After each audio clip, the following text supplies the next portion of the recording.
Born out of a necessity to make extra money for their families, moonshiners have distilled, packaged, and sold Mountain Dew for hundreds of years in America. While moonshining has been illegal for the majority of the existence of the United States, mainly because the government has to squeeze every bit of tax money out of the working man while it watches corporations never pay a dime, the late 1800s and early 1900s are known for the sheer amount of moonshiners and bootleggers in action. Throughout the years, there have been a group of moonshiners that stood out above the rest. They are the fathers of moonshine and are the subjects of their legends. Here are 7 famous moonshiners who changed Appalachia. In no particular order, that is. First up is Buck O'Haron. Buck was born into a poor family in Booneville, North Carolina in 1837. Buck grew up tending to the family's corn farm. From an early age, he learned about moonshining from another local farm. He would take what he learned and put himself to work moonshining on his family's property. When the Civil War broke out, Buck had already become one of the most infamous moonshiners in the state of North Carolina. Most moonshiners favored the Confederacy in the war for the simple reason that any taxes they owed from making moonshine would disappear in the Confederate States of America. As the war winded down and the writing was on the wall, moonshiners fled to the Smoky Mountains in Appalachia in search of greener pastures in the West. Buck did not. He chose to stay and continue to shine. His operation had grown so massive that he produced 60 gallons of whiskey a day, an unfathomable number for that time. This led to Buck giving away many gallons to war vets and friends. In 1874, one of Buck's stills exploded and caused a great fire on the property. This was enough to change Buck's priorities, as he would no longer produce moonshine. Instead, he would create a non-alcoholic drink called Sunshine. About a decade later, in 1892, Buck O'Haron would disappear from the face of the planet, never to be seen again. His body was never found, and no one knows what happened to him. However, a group of hikers did stumble over a cask with the initials BOH carved into it in 2011, which is thought to be O'Haron's. Next on our list is Charles Folius. Not much is known about Charles's life as a moonshiner. We do know he was from the mountains of North Carolina and has a particularly interesting legend around him. Folius was known to many as the Whiskey Caveman, a moniker he would have for most of his distilling career. He had a history of federal raids on his property, but every time the authorities showed up, they couldn't find him or any evidence of illegal moonshine. It turns out that Charles built his moonshine distillery inside a cave on his property. When the tax agents would come, he would disappear into the cave, never to be found. Unfortunately, his luck would quickly run out. During one federal raid, he fled into his cave like he had time and time again. But this time he was confronted by a group of rattlesnakes blocking his path. He realized he had 2 choices: run through the snakes and get bit, or turn around and face the law. He chose to face the law to save his life. The legend of Charles Folius lives on in Appalachian folklore for his unique adventures as a moonshiner. Up next is Amos Owens. Born in 1822 in North Carolina, Amos Owens, also known as the Cherry Bounce King, grew up in the mountains with no formal education. At the ripe age of 9, he began working on a local farm, where he remained in employment until the age of 22, when he had saved up enough money to buy himself 100 acres of land on Cherry Mountain, North Carolina. Owens had been making moonshine for most of his life and became known from the east coast of the Mississippi River as the Cherry Bounce King, an allusion to his famous alcoholic drink that was made from corn whiskey, cherries, and sugar water. After serving in the Confederate Army and spending most of his time as a Union prisoner, Owens returned to his acreage on Cherry Mountain, vowing to never pay another dime in federal taxes.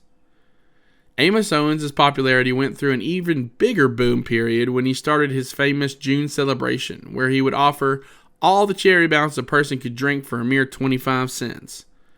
Cherry Bounce became a well-known drink across every saloon and tavern in the southeastern United States.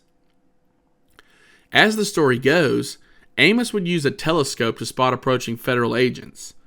However, one day, they got through. When they approached his house, he offered them breakfast and Cherry Bounce. Obliging, the agents consumed their fill and became drunk. Rather than run, though, Amos Owens waited until the revenue men sobered up enough to take him in.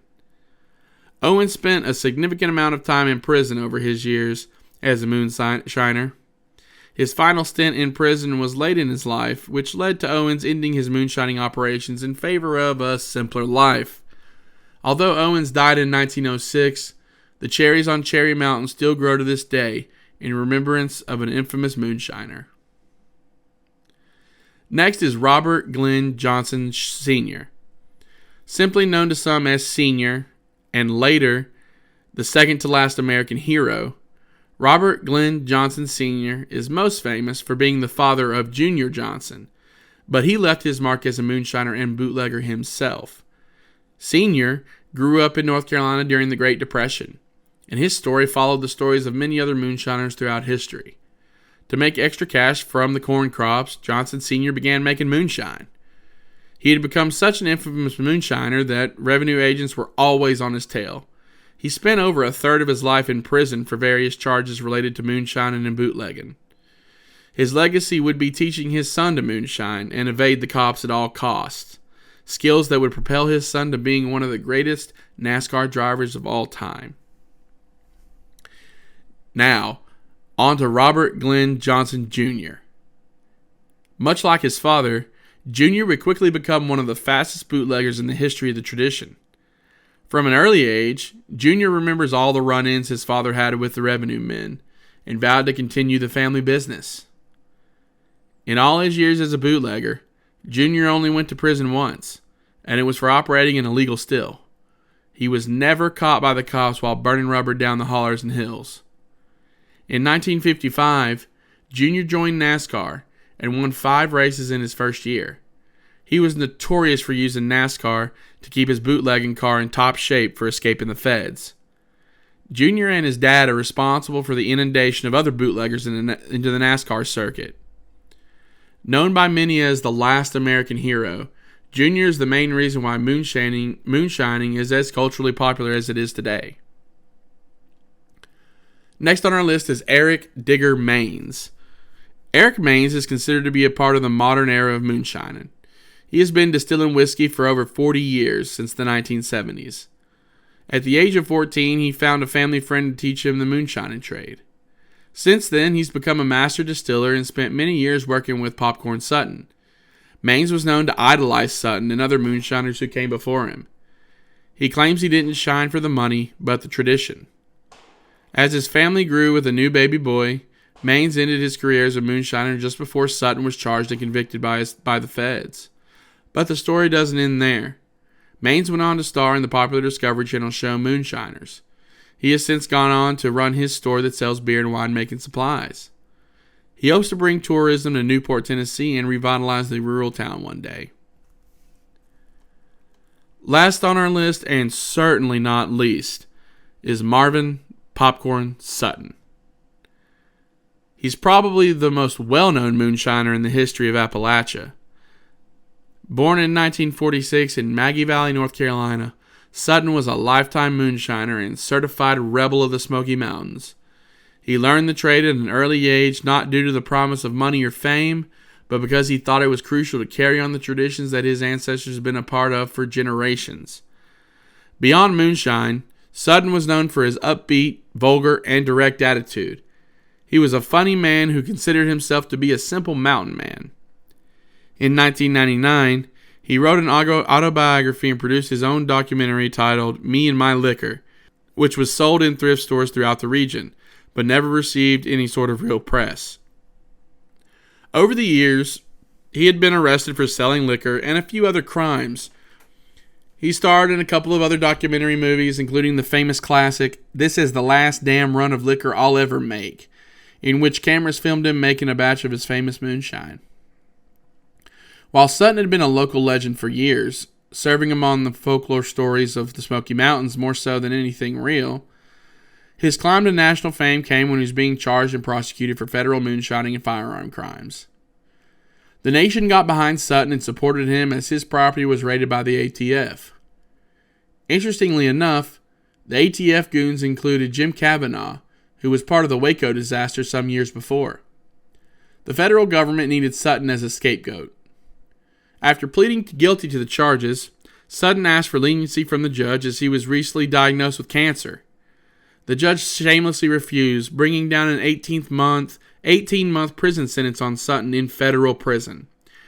Rather than suffer his fate and most likely die in prison, Sutton chose to go out on his own terms by taking his own life in 2009 at the age of 69. The feds got what they wanted, as Sutton had become a scapegoat for every single moonshiner in the history of the tradition. They wanted Sutton's story to serve as the end of moonshining and the culture it created. While the press may say that moonshining is dead, Sutton's treatment by the government only grew that fire that mountain men have in their belly, the burning desire to remain free from government intervention and pursue a life worth living. Sutton solidified his legendary status through his death as a martyr for the traditions and ancestral history he so furiously believed in. His story will live on in these mountains forever. Culture, heritage, and tradition have always been a massive part of the mountain man's ethos. It lives inside every man and woman in the hills. They hold these traditions close to their hearts and pass them down from generation to generation, as is their right. For some, moonshining is simply a criminal act, and it can be that simple in some cases. But for these influential shiners, it was more. It became a symbol of freedom, for the right to live as their ancestors did. There's something to be said for maintaining that sort of connection with the people who lived in the mountains before. Too often our connection to the past is severed. Perhaps one day we'll be able to find the proper balance between the past and the present. But for now, at least acknowledge what came before you so you can prepare for what's to come.